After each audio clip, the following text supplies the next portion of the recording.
Welcome to Democracy Now!, democracynow.org, the War and Peace Report. I'm Amy Goodman. In Canada, 9 people are dead, including 2 children, in what authorities are calling a mass episode of domestic violence. The murders of 8 people, followed by the apparent suicide of the suspect, mark the worst mass murder to hit Alberta's capital city of Edmonton. The victims were found in 2 separate homes, and the suspect, who had a lengthy criminal record, was later found dead in a restaurant. Edmonton Police Chief Rod Neck spoke after the killings. This series of events are not believed to be random acts, and there is no risk to the broader public. And these events do not appear to be gang-related, but rather tragic incidents of domestic violence.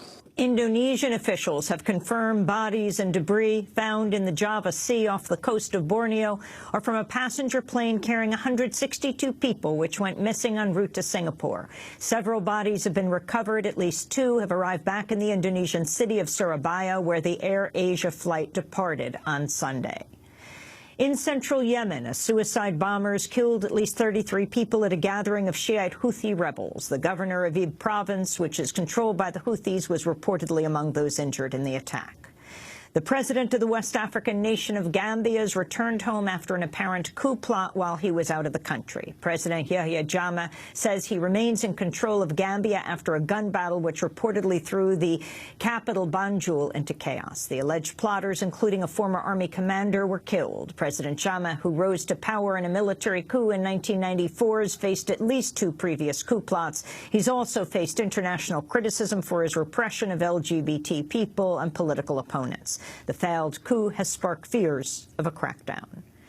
Russia has seen one of its largest anti-government demonstrations in years after a leading opponent of President Vladimir Putin was convicted of fraud. Alexei Navalny, a prominent blogger and lawyer, was given a suspended sentence while his brother was sentenced to prison on what his supporters say are trumped-up charges.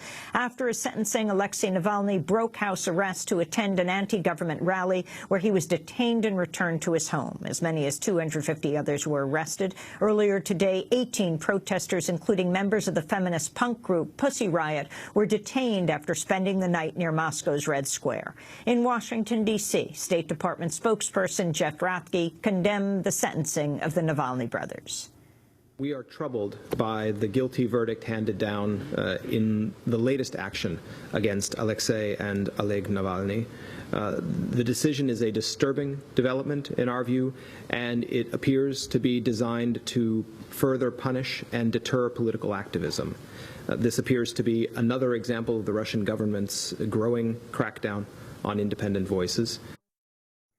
Bahraini forces have fired tear gas on protesters who gathered outside the home of a detained opposition leader. Sheikh Ali Salman, head of the main Shiite group opposed to Bahrain's Sunni monarchy, was arrested Sunday after leading a rally. The United Nations and European Union have criticized Salman's arrest, with the UN human rights chief calling for his immediate release. The Obama administration says it's looking into the charges against Salman and has called for him to be treated equally under the law. Bahrain is a close U.S. ally, home to the U.S. Navy's Fifth Fleet.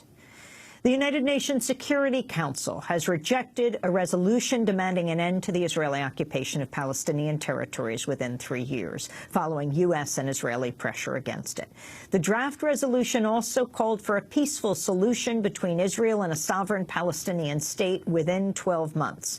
Of the 15 members of the UN Security Council, only the United States and Australia voted against the measure, but it needed 9 votes to pass and only received 8 after Nigeria decided at the last minute to abstain from voting.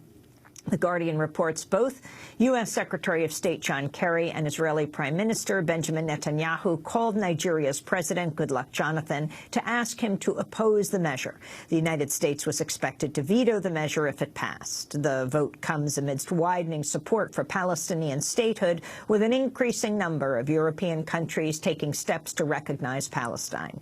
U.S. Ambassador to the United Nations Samantha Power explained why the U.S. objected. Today's staged confrontation in the UN Security Council will not bring the parties closer to achieving a 2-state solution.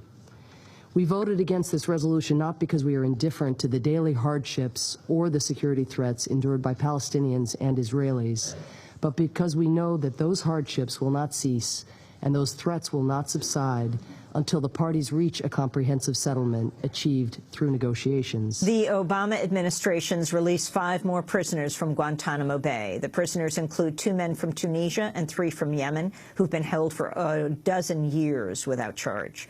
They've all been sent to Kazakhstan for resettlement. Their release brings the total number of prisoners at Guantánamo to 127. Somali officials have confirmed a U.S. airstrike killed the intelligence chief of the militant group Al-Shabab. The Pentagon had announced the strike but did not identify the target. Somali officials say the leader, Abdishaker Tahlil, was killed along with 2 other senior Al-Shabab members. An earlier U.S. strike in September killed the leader of Al-Shabab, sparking a deadly revenge attack on an African Union base in the Somali capital Mogadishu last week.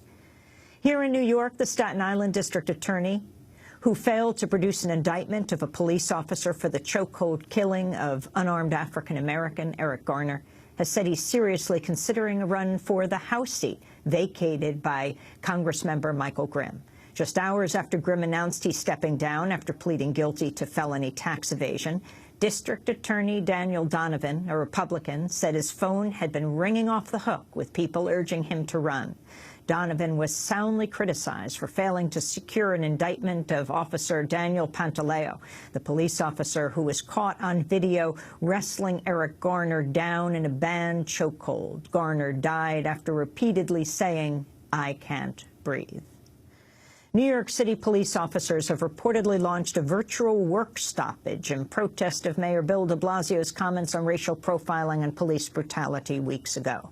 According to the New York Post, traffic tickets and summonses for minor offenses have dropped 94% over the same period last year after the murder of 2 police officers earlier this month.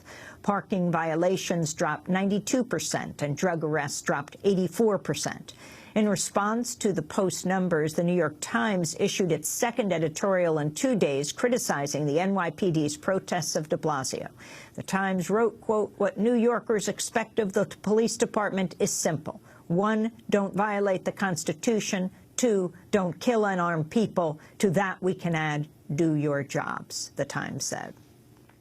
New York Mayor de Blasio met with police union leaders Tuesday in a bid to ease ties. Following the meeting, the head of the largest police union, Patrick Lynch, who's previously accused de Blasio of having blood on his hands, said the meeting had failed to produce a resolution.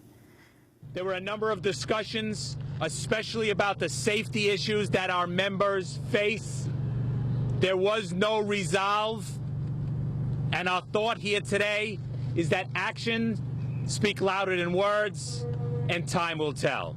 While police have focused on the issue of officer safety, a new report finds the current fatality rate for police on the job is 0.014%. The number of officers killed by firearms rose 56% this year over 2013, but remains far below historic highs and have steadily dropped over time.